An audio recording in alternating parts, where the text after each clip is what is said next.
Bismillahirrahmanirrahim. Assalamualaikum warahmatullahi wabarakatuh. Perkenalkan, nama saya Ajeng Aurelia Chandra Dewi dengan NIM 210024362, Fakultas Hukum, Prodi Ilmu Hukum, Universitas Ahmad Dahlan. Di sini saya akan membawakan kultum singkat yang bertema pentingnya sholat dan pengamalannya. Sebelumnya, marilah kita panjatkan puja dan puji syukur kita kehadirat Allah Subhanahu wa Ta'ala yang masih memberikan kita semua beribu-ribu nikmat sehingga kita dapat berkumpul untuk mendengarkan kultum singkat ini yang insya Allah bermanfaat. Tidak lupa juga, sholawat serta salam mari kita curahkan kepada junjungan kita Nabi Muhammad SAW, karena yang telah membawa kita semua dari zaman jahiliyah menuju zaman yang terang benderang ini. Dan semoga kita semua masuk dalam golongan yang menerima syafaatnya kelak di akhir hari kiamat nanti. Amin ya rabbal alamin. Saya ingin menyampaikan beberapa nasihat dari ulama untuk kita semua yang merasa pernah meninggalkan sholat atau yang sampai saat ini masih mengabaikan sholat dan masih sering meremehkan ibadah sholat. Para ulama menjelaskan banyak sekali ayat-ayat dan hadis-hadis tentang ancaman dari Allah bagi orang yang meninggalkan sholat. Bahkan kalau kita membaca di dalam rukun Islam, sholat itu termasuk rukun Islam yang kedua setelah syahadat, yang artinya akan ditolak keislaman seseorang walaupun dia mengatakan asyhadu alla ilaha illallah wa asyhadu anna muhammadar rasulullah, tetapi dia tidak melaksanakan sholat secara sengaja tanpa uzur yang diperkenankan. Bahkan di dalam Al-Quran, Allah berkali-kali memberikan kalimat ancaman diantaranya, fawailul lil musallina allazina hum an sholatihim sahun, yang artinya, maka celakalah orang yang sholat, yaitu orang-orang yang lalai terhadap sholatnya. Quran Surat Al-Maun ayat 4-5. Celaka orang yang sholat, yaitu orang-orang yang lalai dalam sholatnya. Maksud dari lalai dari sholatnya adalah dia sholat tetapi sholatnya asal-asalan. Orang yang sholatnya tidak khusyuk, orang yang sholatnya kadang dia lakukan, kadang dia tinggalkan, orang yang sholatnya terburu-buru, tidak memenuhi rukun, dan orang yang sholatnya tidak benar wudunya atau bersucinya, serta orang-orang yang bermalas-malasan dalam sholatnya. Allah Subhanahu wa Ta'ala menggolongkan ciri-ciri yang paling jelas terhadap kemunafikan seseorang adalah dia malas dalam ibadah sholat. Bukan berarti dia tidak sholat, tetapi dia malas dalam beribadah sholat.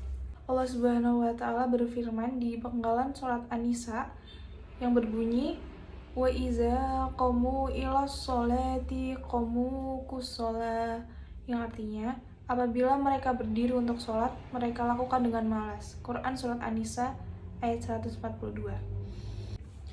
Jangan-jangan kita termasuk orang yang lalai dalam sholat. Jangan-jangan kita termasuk orang-orang yang kusalah atau orang-orang yang bermalas-malasan dalam sholatnya. Walaupun kita lakukan ibadah itu, seandainya kita termasuk orang-orang yang lalai atau orang-orang yang bermalas-malasan dalam sholat, nauzubillah, berarti masih ada kemunafikan di dalam hati kita. Tertolak iman dan keislaman kita di sisi Allah Subhanahu wa Ta'ala. Sholat adalah salah satu ikatan kita dengan langit. Sholat adalah salah satu ikatan antara hamba dengan Allah Subhanahu wa Ta'ala. Sehingga ketika kita meninggalkan sholat satu kali saja, berarti kita telah memutuskan ikatan kita dengan Allah Subhanahu wa Ta'ala. Lalu bagaimana kita akan mendapatkan pertolongan dari Allah Subhanahu wa Ta'ala ketika kita butuh, sementara kita tidak memiliki ikatan apapun dengan Allah Subhanahu wa Ta'ala?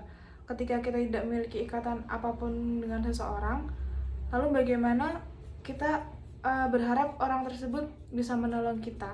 Contohnya, seorang perempuan yang tidak memiliki ikatan apapun dengan mantan suaminya, bagaimana dia akan meminta nafkah kepada mantan suaminya? Begitu juga kita dengan Allah. Kalau ikatan kita dengan Allah sudah kita putuskan, bagaimana kita ingin meminta rezeki dari Allah? Bagaimana kita ingin minta perlindungan dari Allah? Bagaimana kita minta Allah memperhatikan dan mengurus kita, padahal kita yang telah memutuskan ikatan tersebut dengan Allah Subhanahu wa Ta'ala? Menurut kata ulama, ikatan antara hamba dengan Rabb-nya adalah as-sholah. Siapa yang meninggalkan sholat secara sengaja tanpa alasan yang diperbolehkan oleh agama, berarti dia telah memutuskan ikatan dengan Allah Subhanahu wa Ta'ala. Bahkan, para ulama sampai berpendapat, seandainya seorang meninggalkan sholat sampai akhir hayatnya, maka ketika dia meninggal, dia tidak boleh dikuburkan di kuburan kaum muslimin. Dia tidak boleh disolatkan oleh ulamanya kaum muslimin kecuali oleh keluarganya sendiri. Bahkan ketika dia masih hidup, jika dia tidak melakukan ibadah sholat secara sengaja dalam waktu yang lama, maka ulama mengatakan istrinya harus meminta cerai kepadanya. Seandainya dia suami, maka suami itu harus menceraikan istrinya, karena tidak halal bagi seorang perempuan mukminah menikah dengan laki-laki yang meninggalkan sholat. Ini menunjukkan sebagaimana ulama berpendapat orang yang secara sengaja meninggalkan sholat maka dia telah murtad dari Islam. Walaupun ini bukan pendapat semua ulama, tetapi ini menunjukkan betapa bahayanya meninggalkan sholat. Seandainya sholat kita baik, maka amal yang lain pun akan Allah perbaiki. Tetapi seandainya sholat seseorang itu rusak, maka semua amal yang lain akan ikut rusak bersama dengannya. Sholat adalah sesuatu yang tidak bisa kita abaikan apapun alasan kita.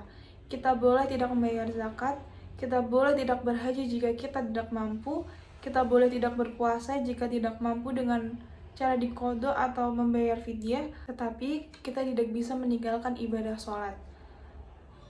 Misalnya, jika kita tidak bisa sholat tepat waktu karena sedang musafir, kita bisa menjamak. Tidak bisa melakukannya di masjid karena ada uzur-uzur tertentu seperti hujan, badai, atau yang lain sebagainya, kita bisa melakukannya di rumah. Tidak bisa melakukan secara berdiri, kita bisa melakukannya secara duduk atau berbaring. Tidak ada alasan apapun untuk meninggalkan sholat saking pentingnya ibadah ini. Orang yang meninggalkan sholat berarti dia telah memutuskan hubungannya dengan Allah Subhanahu wa Ta'ala. Apa rasanya diputuskan tanpa alasan? Kita sudah baik kepada seseorang, kita perhatian kepada orang tersebut, kita rela berkorban kepada orang itu, kita memberikan semua hak-haknya, tetapi tiba-tiba dia memutuskan tanpa alasan yang jelas. Bagaimana perasaan kita? Nah, begitu pula perasaan Allah ketika hambanya memutuskan hubungannya, memutuskan ikatannya dengan Allah dengan cara meninggalkan ibadah sholat. Padahal Allah selalu memberikan kebaikan dalam kehidupannya.